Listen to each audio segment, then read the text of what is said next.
qu'il était auditionné et qu'il disait ceci. Je vous lis son passage. J'étais comme prise en otage. Je n'avais pas le contrôle des hommes de Toumba et de Tiegro. C'est le président Dadis qui parle comme ça. Mais regardez, analysez dans quel cadre, dans quel contexte il est auditionné et il dit ça. Non, ça, je ne peux pas analyser à sa place. Arrivé ici, il va analyser ce qu'il a dit. Il va le confirmer par rapport à sa vision des choses. Chaque contexte est analysé en fonction, de façon philosophique, différemment. Donc, certainement, c'est ce qu'il veut dire là, moi, je ne comprends pas. Mais, à ce qui concerne mes hommes, j'étais le responsable de la planification de mes hommes. Alors, mon colonel, ce que je voulais savoir aussi, vous êtes venu au stade, il y a eu des événements malheureux. Vous êtes allé directement rendre compte au président qui ne vous a pas envoyé au stade. Mais je veux savoir, c'est un problème de sécurité quand même. Peut-être que le ministre de la Défense n'était pas là. Mais pourquoi vous n'avez pas rendu compte au général Baldé? Vous n'avez pas rendu compte au ministre de la Sécurité? C'est au président de la République qui ne vous a même pas envoyé que vous êtes allé directement rendre compte. Pourquoi ça? J'ai pris un exemple ce soir.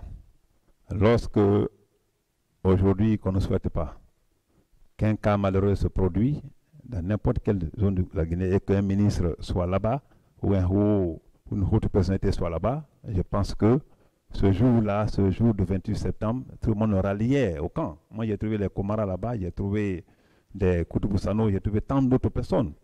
Et vous voyez, je pense que ce jour-là, et puisque je savais que ce sont des hommes de Toumba qui ont fait, je suis venu le rendre compte. Je veux dire que rendre compte dans le jargon militaire, c'est donner l'information. Tu ne peux pas dire à un chef, je t'informe. Non, tu le rends compte. Même dans les paroles, quand tu ne peux pas dire je t'informe, il va te foutre au gnouf. Parce que ça, dans notre jargon, le compte rendu, c'est l'information qu'on donne qu'un subordonné peut passer à un chef. Donc, ce que j'ai fait. Et puisque, à leur position là-bas, je suis venu le dire, et puis ordonné encore d'aller le reprendre avec les Komara pour les envoyer de l'autre côté. Voilà comment ça évolue. Je ne pouvais pas dire ça à Général Badé et autres là. Je ne rêvais pas de Général Badé, j'étais un chef de service. Un chef de service. Merci mon colonel, mais est-ce que ce jour, le 28 septembre, vous avez parlé au téléphone au moins avec le général Baldé? Que ce soit au téléphone ou pas, est-ce que vous avez parlé avec lui? Je n'ai aucune idée parce que je ne pense pas avoir parlé avec lui. S'il a dit là-bas, bon écoutez, on va regarder avec les historiques certainement. Alors, c'est par rapport aux leaders qui ont été conduits pour les soins. Tantôt, vous dites que c'est vous qui les avez conduits. M. Toumba Diakité aussi dit que c'est lui. Mais là, j'ai la déclaration du général Baldé. Il ne dit pas que c'est lui, mais il dit que c'est lui qui a fait faire. C'est pourquoi je vous pose la question de savoir, est-ce qu'il vous avait instruit de sauver ces leaders et de les envoyer à un tel ou tel autre endroit pour les soins? J'ai voulu sa déclaration. Au même moment, on m'a fait parvenir plusieurs leaders politiques blessés se trouvant dans un état critique. J'ai tout abandonné pour me mettre à leur disposition. Vu qu'ils étaient tous blessés, je les ai fait déposer au centre médical de la gendarmerie PMD pour des soins d'urgence. Peu après, je les ai fait conduire dans les cliniques Pasteur et Ambroise Paré. Il s'agit de Jean-Marie Doré, Sidia Touré, Lousenifal, Mouktar Diallo, Selou Dalen Diallo, Baouri et un autre dont j'ai oublié le nom. Je détiens sur moi les photographies. Vous vous dites que c'est vous qui l'avez fait et lui dit que c'est lui qui l'a fait faire. Je veux savoir, est-ce qu'il y avait une communication entre vous ces jours? Oui, mais c'est la Guinée. Tout est possible dans ce pays. Hein. Donc, certainement. Mais à ce que je sache, je ne dis pas, Badé c'est mon ami, mais je pense qu'il ne peut pas le dire devant Komara ni Koutouboussano. Je pense qu'il ne peut pas le dire devant les leaders. Dites-lui, c'est lui qui l'a envoyé et c'est moi qui ai sécurisé. Comment lui peut envoyer à ce niveau de responsabilité, les leaders le balancer quelque part sans même sécuriser? L'endroit, c'est moi qui suis venu avec Komara et Koutouboussano prendre ces leaders à ces endroits-là, le mettre, le ramener, je veux dire, à la clinique Pasteur, au fait du président de la liste, selon ses instructions, et c'est moi qui ai sécurisé l'endroit jusqu'au matin. Comment lui peut envoyer les gens? Je ne sais pas qui l'a envoyé, J'ai même entendu le nom de Jean-Marie Doré et autres là, mais c'est grave. Mais ce n'est pas grave parce que nous sommes devant la Cour. La Cour va l'appeler et le confronter à Komara et à Koudou-Boussano. Et je suis certain que le président d'Addis viendra ici et va dire comment ça s'est passé ce jour-là. Je suis désolé, mais franchement, je n'ai aucune idée si ce sont les mêmes leaders ou bien si c'est d'autres. En tout cas, en ce que je sache, les leaders ont été clairs, ils n'étaient pas attachés. Les gens intellectuellement bien assis comme les Baouri, ils ont été clairs. Les gens comme les Jean-Marie Doré ou les Dalin, ça c'est pas n'importe qui ça. Je pense que nulle part dans leur déclaration, et sur les ondes, et dans n'importe quel milieu, je n'ai jamais entendu Badé nous a envoyé ceci, il nous a pris, il nous a mis à la clinique Pasteur. Mais ce pays, tout est possible. Il faut ici attendre à toi. Hein. Mon colonel, ce jour 28 septembre, est-ce que vous avez donné des instructions à une équipe qui devait se déployer sur le terrain le matin? Je n'ai pas compris. Est-ce que vous avez donné des instructions à une équipe qui devait se déployer sur le terrain le 28 septembre? Une équipe de patrouille. Est-ce qu'il y a eu un rassemblement au cours duquel vous avez donné des instructions? Rassemblement? Oui. Pas du tout. Mais j'ai toujours dit que de façon traditionnelle, de façon naturelle, les instructions étaient naturellement données pour les patrouilles nocturnes et d'huile. Je l'ai dit et je le réitère à chaque niveau d'instruction et à chaque débat. Alors, monsieur, plutôt le capitaine Sori Kondé, qui relève de vos services, les services anti-drogue, et qui a déclaré que ce jour, il était avec vous, a précisé ceci. Sur la question de savoir, il y avait combien d'équipes ce jour avec vous? Combien d'équipes de patrouille ont été désignées? Il répond une seule équipe, dirigée par le colonel Thiegro. Et plus tard, il explique que cette équipe s'est scindée en deux. Il y a une partie qui a pris l'autoroute et l'autre qui est passée par la route Le Prince. Et vous-même, dans vos explications, vous avez parlé dans cette salle d'une équipe qui serait passée par la route Le Prince et l'autre par l'autoroute, si mes souvenirs sont exacts. Qu'en dites-vous de cette déclaration du capitaine qui relève de vos services, mon colonel? Donc, je me dis que le capitaine Sori n'est pas encore loin, il est commandant maintenant, il n'est pas encore loin de ce procès. Je pense qu'il sera là d'un moment à l'autre sur l'instruction du président pour nous confirmer tout ça. Parce que moi, je me dis, à un moment donné de la vie, l'homme doit être en phase avec sa conscience. Et ça, c'est important. Je vous dis que je n'étais pas élément de patrouille. Même quand tu prends l'idée de la patrouille, moi, je ne peux pas faire patrouille.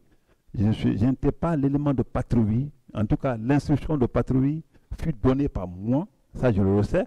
Dit, il faut qu'il y ait une patrouille nocturne, une patrouille d'huile. Je l'ai dit et je réétais et j'y veillais. Mais elle dit, ce jour-là, j'ai fait un rassemblement, j'ai pris une patrouille, je suis sorti. C'est à lui de venir nous clarifier tout ça. Parce qu'en réalité, je ne dis pas que je suis déçu de ces déclarations, mais je ne pense pas que, tel que j'attends, que c'est comme ça que le capitaine Sori a dit. Et si c'est comme ça qu'il a dit, qu'il vienne ici et dans un débat contradictoire, on verra. Ok. Vous dites que vous n'avez pas donné de consignes, il dit ceci. Comme d'habitude, chaque fois qu'il y a une mission, un rassemblement est organisé à l'occasion duquel le chef de mission donne les consignes, l'itinéraire et les tâches à exécuter. Et tout à l'heure, vous avez dit que vous n'avez pas connaissance de l'existence dans l'équipe dont vous niez même avoir dirigé, que vous n'avez pas connaissance de la présence des gendarmes sortis de l'école de gendarmerie de Sonfonia ainsi que des policiers en civil. Mais il dit ceci. Sur la question de savoir, il y avait combien d'hommes dans l'équipe? Il dit il y avait une cinquantaine, au maximum, y compris les policiers en civil qui travaillaient avec nous. Il y avait avec nous des marchis fraîchement sortis de l'école de la gendarmerie de Sonfonia. Quand même, il relève de vos services. C'est lui qui parle encore comme ça. C'est lui qui parle. Oui, c'est lui qui dit ça, que dans l'équipe que vous dirigez, il y avait ça, il y avait ces hommes. Non, quand il dit chef de mission, chef de patrouille, je n'étais jamais chef de patrouille. On ne peut pas être un secrétaire d'État à ce niveau, commandant de grade, être chef de patrouille. Et après, il y avait des subordonnés, le lieutenant, adjudant-chef et moi-même capitaine. Et il précise d'ailleurs, lui, il ne cache rien. Il ne cache rien, lui, il précise. Dans le véhicule où il était, il dit ceci. En tant que chef de bord, j'étais avec un chauffeur et 10 éléments derrière le véhicule. Mais je ne retiens plus leur nom. La répartition est faite au rassemblement. Et vous vous dites qu'il n'y a pas eu de rassemblement. Mais lui, il précise qu'il y a eu un rassemblement. Et c'est à ce rassemblement que la répartition a été faite, mon colonel.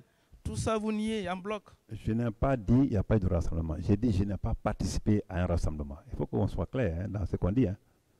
Et s'ils font des rassemblements, ils faisaient des rassemblements là-bas, les hommes de patrouille, tout.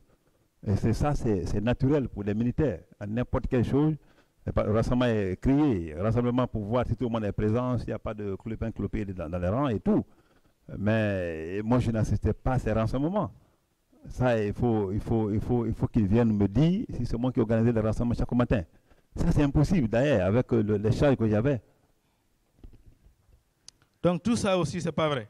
Alors, mon colonel, il y a une autre chose. Je n'ai pas dit que ce n'est pas vrai qu'ils n'ont pas fait de rassemblement. Je te dis clairement que s'il y a eu rassemblement, je n'y étais pas. Je n'étais pas présent au rassemblement. Kassori de venir dire si c'est moi qui organise le rassemblement ou ce jour-là, c'est moi qui ai coordonné le rassemblement. Mon colonel, s'il y a un domaine où les gens ont confiance en vous, et moi en particulier, c'est le domaine de l'enquête. On vous a vu sur le terrain. Même pas seulement les bandits, même si c'est un produit qui est périmé. On vous a vu ici à l'œuvre, aller arrêter les gens pour les sortir à la télé. Les infractions commises dans la cachette, on vous a vu à l'œuvre. Pour le cas du 28 septembre, mon colonel, je ne sais pas si vous avez lu la déclaration du colonel, du général Toto, qui a quand même eu l'honnêteté de reconnaître les dizaines de corps qu'il a lui-même vus et comptés. Vous, avec tous les moyens à votre disposition, avec tout le dévouement qu'on vous connaît, est-ce que, avec votre talent, je dirais même votre ingéniosité, vous pensez qu'on peut vous croire qu'après ce qui s'est passé le 28 septembre, que vous dites n'avoir découvert aucune fosse commune, n'avoir vu aucun cadavre, n'avoir pu identifier aucun militaire qui soit venu tirer au stade? Mon colonel, qu'est-ce que ça vous dit? Oui. Est-ce que c'est possible? Comment c'est arrivé que vous n'ayez aucune information sur tous ces éléments? Comment ça c'est possible, mon colonel? Maître, je pense que la question est claire. Oui, elle est claire. Vous voulez que je dise quelque chose que je n'ai pas vu, que je n'ai pas entendu, ou que je n'ai pas connaissance. Ça, c'est votre intention. Mais moi, je vous dis, et je réitère ici, que tout ce que tu viens de dire, je n'ai aucune connaissance par rapport à ça. J'ai été clair. Quand moi je suis venu, le seul crime que j'ai commis, c'est de venir chercher les leaders là, les envoyer. Je l'ai dit aussi que c'est un crime, certainement si c'est un crime en Guinée, mais à ce que je sache, je n'ai aucun regret d'avoir sauvé ces gens-là. Et surtout qu'eux-mêmes, pas toute la Guinée, eux-mêmes ils sont aujourd'hui reconnaissants par rapport à ce tas de faits. Ça c'est déjà bon. Ça, c'est déjà bon. Même si je mourais le lendemain, après avoir reconnu ça, je pense que mes enfants seraient capables de dire, pourtant, telle personnalité, on parle de notre père, qu'il a joué tel rôle. Mon colonel. Vous savez, je n'ai pas fini. Vous savez, le pays, notre pays, quand il dit que c'est mal barré, les gens ne comprennent pas. Ce n'est pas aujourd'hui que le pays est mal barré. Il faudrait qu'on se donne des idées, il faut qu'on fasse des efforts pour que la Guinée soit comme les autres pays, pour qu'on bouge. Sinon, depuis 2 jours, ce que j'ai appris ici, je ne sais pas comment digérer. Heureusement que je ne suis pas un homme de vice, sinon j'allais rentrer dans l'alcool pour toujours. Parce que ce que j'ai appris ici, en réalité, c'est difficile. Mon colonel, le colonel Claude Pivi dit avoir fait des enquêtes. Le général Baldé dit avoir mis en place une équipe d'enquête.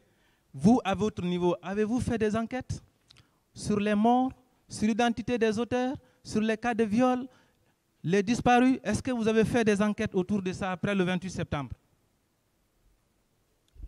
L'enquête qu'ils ont fait, ils vous ont dit le résultat. Ils ont dit le résultat, non. Moi, j'ai dit, je n'ai jamais été saisi par un cas de viol ou ceci, cela, après le 26. Si quelqu'un l'a fait dans ce pays, elle exhibe franchement la chose. Mais j'étais attelé à autre chose, tu savais, à l'époque là. Le terrorisme, la drogue, le trafic de drogue qui était un trafic international. Et après la remise des corps, en réalité, je ne me suis plus intéressé à la chose. Après que le capitaine Dadis a demandé les enquêteurs internationaux de venir, ça, je m'entendais qu'il serait là. Et un jour, j'ai reçu des femmes comme ça à mon bureau. Ils m'ont pris des questions, mais c'était les journalistes et autres là. J'ai donné ma version de faire à ceci. Et c'est vrai. Donc, après ça, en réalité, ma tête n'était pas à ça. Parce que personne, aucun Guinéen ne te dira, j'ai été voir Tchéboro pour dire, j'ai perdu quelqu'un, ou quelqu'un a été ceci, ou quelqu'un a été cela. Si quelqu'un l'a fait, qu'il exhibe les preuves ici, parce que je n'ai jamais été consulté. Ceux qui ont dit qu'ils ont fait des enquêtes et qu'ils ont confiance aux résultats de ces enquêtes-là, et c'est très bien. C'est pourquoi les autorités actuelles ont bien voulu que ce procès soit jugé ici, à la face du monde, à la face des Guinéens, pour que la vérité vraiment puisse sortir. Mon colonel, je suis très précis. Je n'ai pas dit que vous avez reçu les plaintes. Vous avez déjà dit ici que vous n'avez reçu aucune plainte. Ma question, c'est de savoir, est-ce que vous avez fait des enquêtes? Si vous ne les avez pas faites, vous qui êtes habitués, vous qui êtes si actifs, en pareil cas, je voudrais savoir qu'est-ce qui a été à la base de ce désintéressement après la tragédie du 28 septembre, que vous ayez si aisément renoncé à enquêter. Je veux savoir ça. C'est la question, mon colonel. Je n'étais pas désintéressé. Je suis certain que, à ce niveau déjà, comme on te le dit, quand c'est comme ça, une enquête à cette dimension, je pense que les commissions, comme vous l'avez dit, il y a une commission nationale qui était salée, il y a une commission internationale qui était dans le pays, parce que l'annonce a été déjà faite par le président lui-même d'Addis, pour dire qu'il veut qu'une commission internationale vienne faire l'enquête. Donc pour moi, à ce niveau, je pense que nous tous étaient là parce que les lois supranationales sont au-dessus de tout. Ça a été annoncé à la face du monde, je pense que ça a été même radio-diffusé. Donc, les enquêtes de routine que les gens viennent de dire, Badé et autres là, qu'ils apportent les preuves par les rapports d'enquête. Mon colonel, après le 28 septembre, c'est aujourd'hui que nous on apprend et nous on ne savait pas que ça n'allait pas entre vous et Toumba. Après le 28 septembre, le commandant Toumba est resté avec le président, peut-être avec vous aussi. Il a fallu son audition par la commission internationale d'enquête pour que la rupture soit consommée entre lui et le président, et peut-être avec vous. Je ne veux pas revenir sur ce qui s'est passé le 3 décembre, mais il a fallu son audition par cette commission. Est-ce que, mon colonel, ce n'est pas parce qu'il s'est senti trahi? Est-ce que ce n'est pas parce qu'il s'est rendu compte que vous l'avez chargé devant cette commission que finalement, lui aussi, à son tour, il s'est rebellé contre vous? Parce que jusque-là, il était avec vous. Hein? Même le 2 octobre, on l'a vu derrière le président. Est-ce que ce n'est pas ça?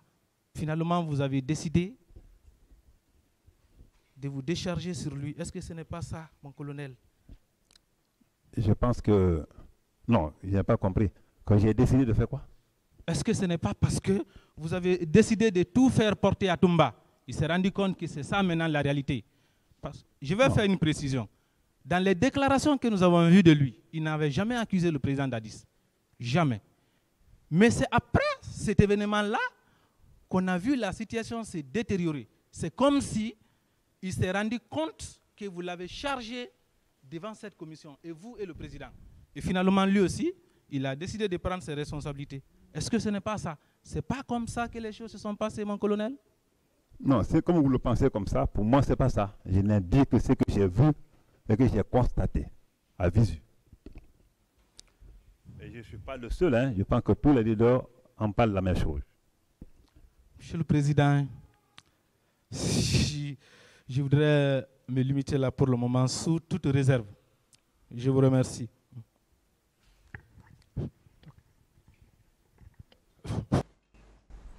Mon capitaine, je pense qu'au moment de la prise du pouvoir, vous n'aviez que le grade de caporal. Et vous avez déclaré ici que vous avez eu le courage, que vous avez été la clé qui a ouvert la porte du pouvoir au président d'Addis. Maintenant que vous aviez le pouvoir, après avoir osé les généraux les colonels, les commandants, les capitaines, les braver pour donner le pouvoir au président Dadis. Vous ne pouvez pas avoir le même courage pour sauver vos propres populations au stade? Ce n'est pas les mêmes missions, ce n'est pas le même contexte. Voilà. Ce n'est pas les mêmes missions, pas les mêmes contextes. Si j'agissais et qu'il y avait autre chose, j'allais être responsable. Voilà. D'accord. Vous avez laissé les civils au stade pour suivre le commandant Toumba, le colonel Tchegro. Vous êtes revenu. Vous n'avez même pas daigné jeter un regard là-bas. Mon capitaine, est-ce que c'est cela qu'on vous a enseigné à la formation? Ce n'était pas ma mission. Non. Ma question, elle est très claire. Est-ce qu'on vous a enseigné ça à la formation? Je dis que ce n'était pas ma mission. Vous ne pouvez pas connaître la formation militaire. Il faut y aller. Mon capitaine. Il y a beaucoup de choses qu'on apprend dans la formation militaire, mais c'est que la façon dont vous posez cette question, ce n'est pas comme ça.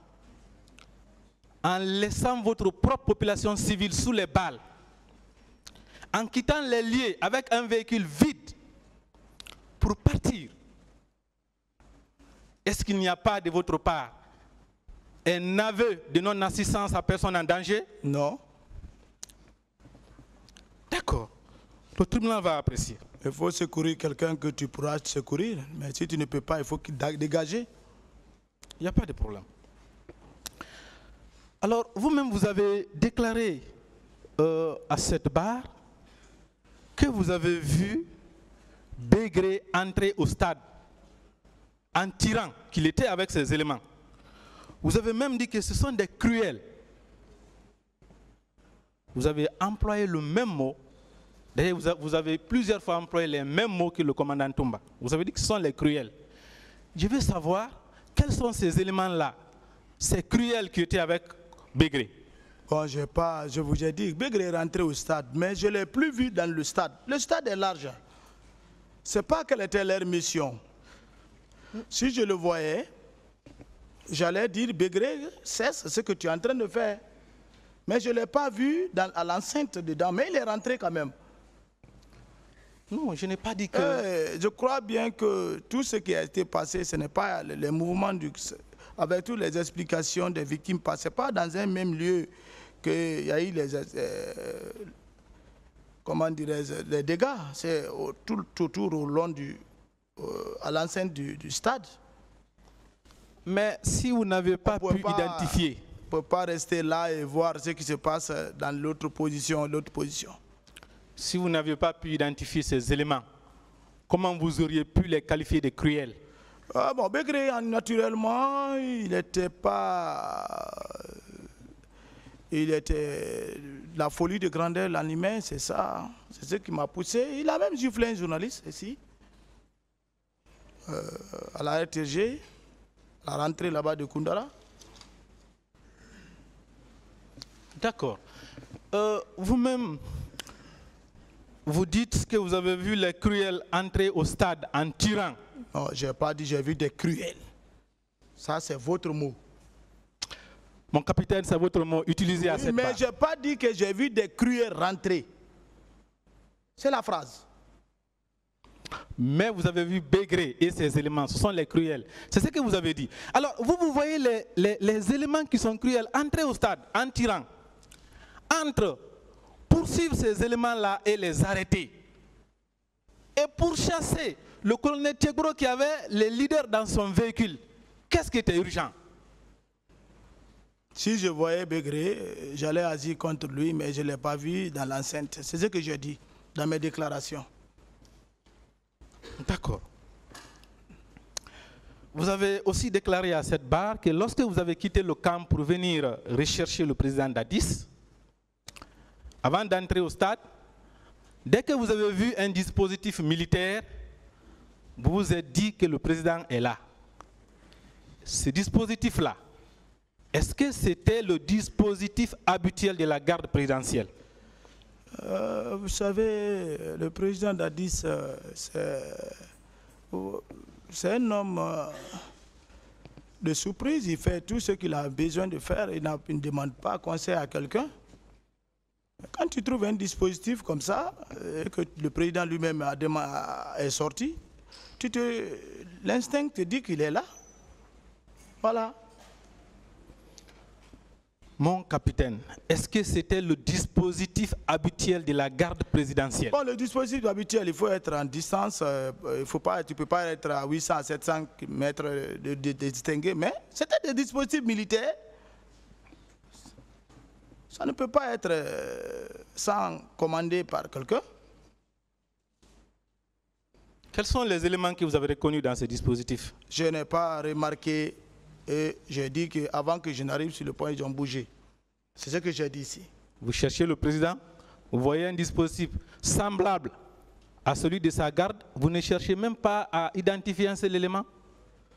On peut vous croire, mon capitaine? L'identification a été faite à la rentrée du stade. J'ai vu des gens rentrer, c'est tout. Ceux dont j'ai reconnu, j'ai cité leur nom. Mon capitaine, vous avez aussi déclaré que sur votre chemin de retour, les gens sont venus pour entrer dans votre véhicule. Mais vous avez fini par comprendre que c'était les miliciens, ceux qui ont opéré au stade. Oui, j'ai vu des gens. Moi, je pensais que c'est les jeunes manifestants qui sont fatigués, l'ont signalé. Je croyais que donc il fallait les mettre secours. C'est ce qui a fait même il y a eu un peu de distance entre le commandant Toumba et moi. Sinon, on était au chevet. J'ai un peu ralenti. Et lorsque j'ai constaté le maillot qu'il portait, j'ai accéléré. Je ne me suis pas arrêté. Pourquoi vous ne les avez pas arrêtés? Non, je ne peux pas prendre ces hommes pareils dans mon véhicule. Non, pas prendre, les arrêter. Non, mais non, ce n'était pas le moment de les arrêter. Pourquoi ce n'était pas le moment? Parce que le président lui-même, il est au courant de cette situation. Ah, mais vous avez déjà pris la décision d'arrêter le colonel Tegro. Pourquoi ne pas arrêter les miliciens que vous avez vus opérer au stade? Ça, c'est les conditions du terrain. Je ne me suis plus, parce que mon chef était devant moi, et je ne m'attendais pas à ça. Ça, c'est selon votre analyse. Hein? Alors, au stade du 28 septembre, selon divers témoignages, les miliciens et autres infiltrés ont opéré avec les armes blanches dans les bois.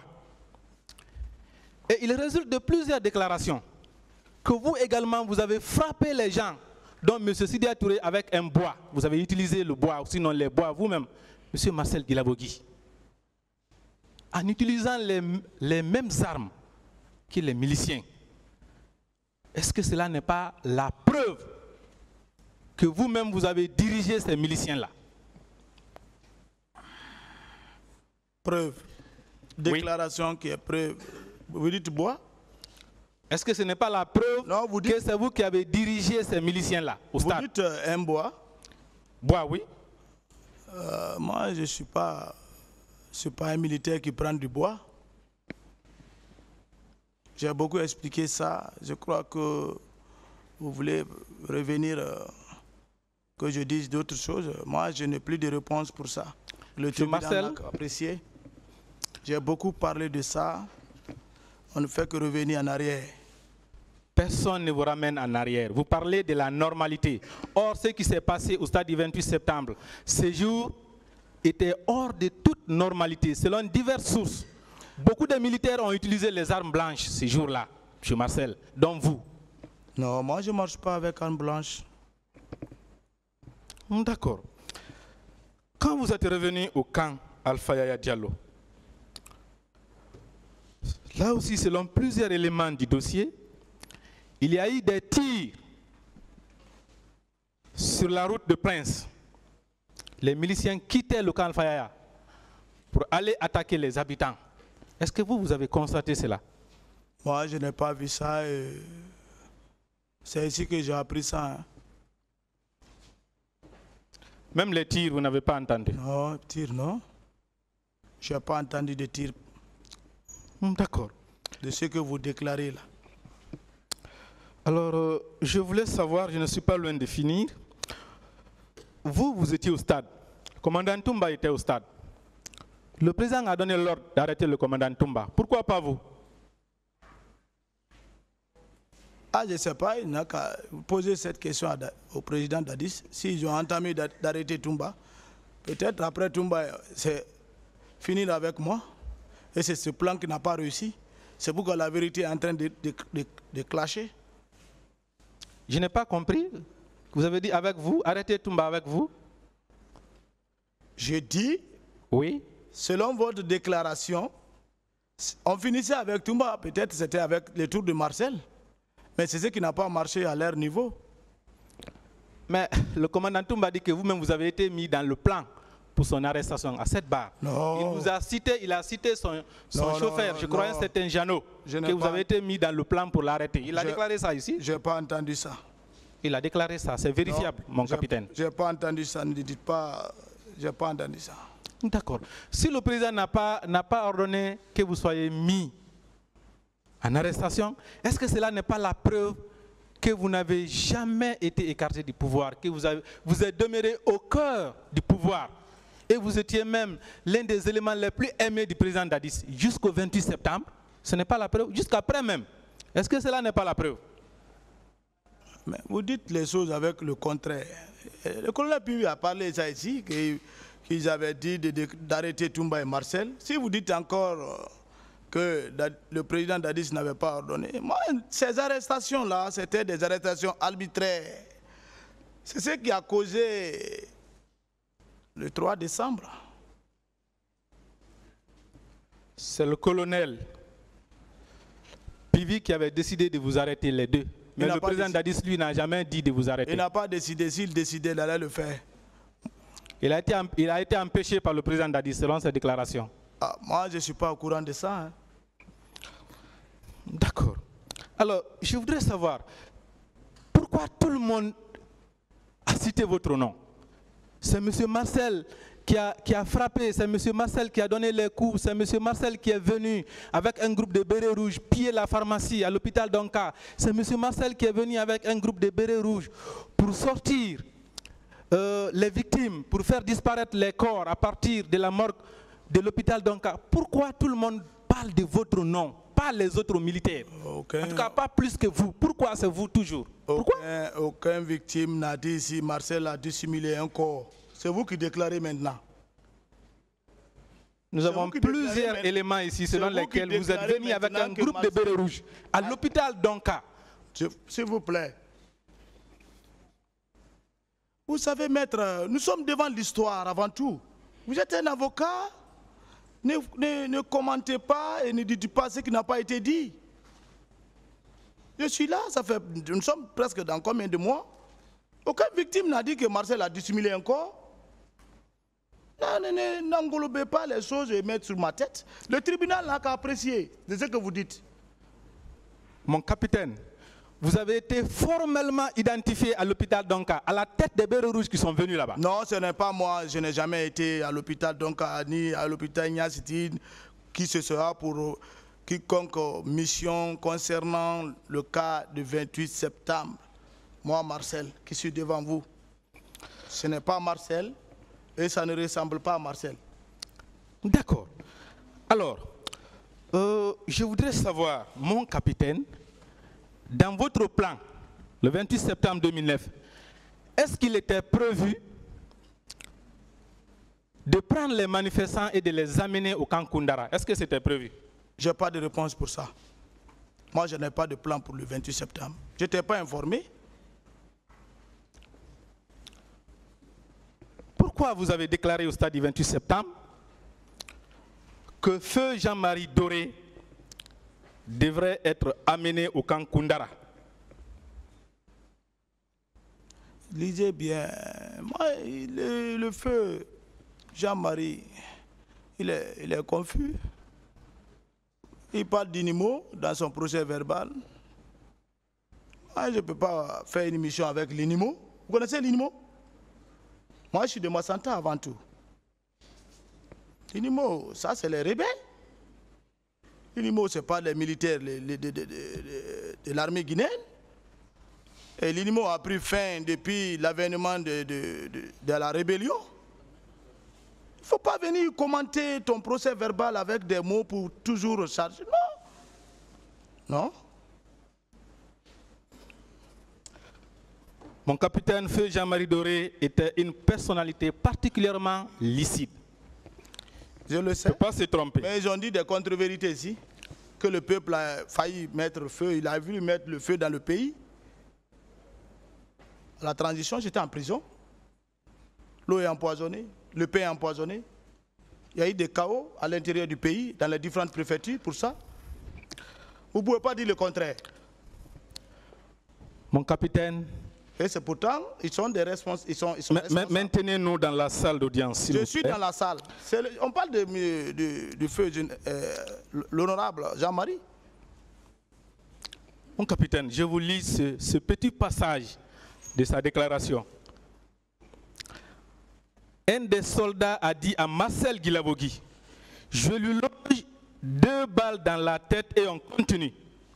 Marcel a répliqué de ne pas le faire et que je serai conduit au camp Koundara pour y être égorgé. C'est votre déclaration?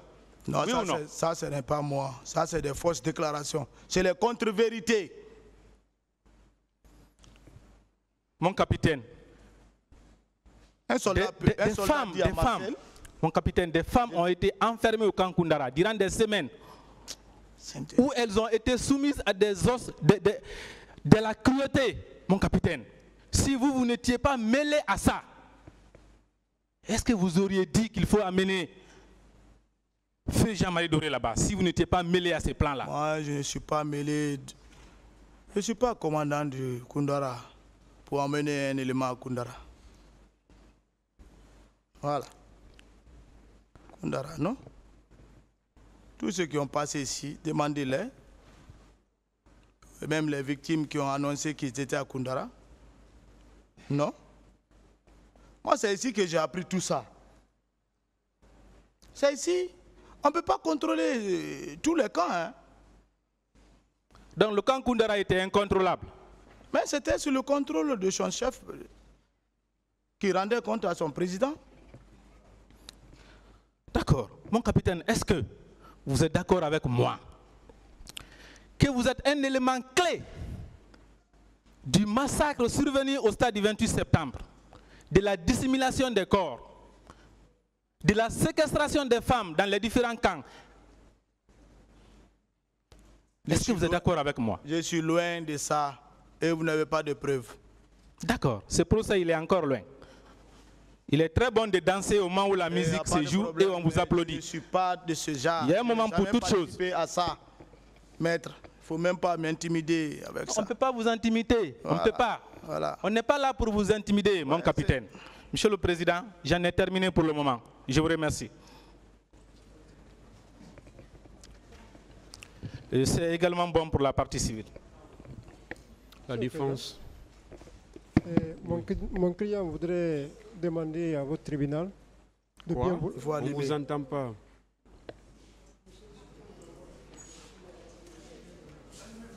Il est fatigué. Pourquoi vous aimez parler à la place de votre client? Oui, on a échangé. Quand est-ce que vous avez échangé? Est-ce qu'on peut continuer? Non, mais, Monsieur le Président, je voulais me reposer. J'ai beaucoup parlé, compte tenu pour revenir demain en forme.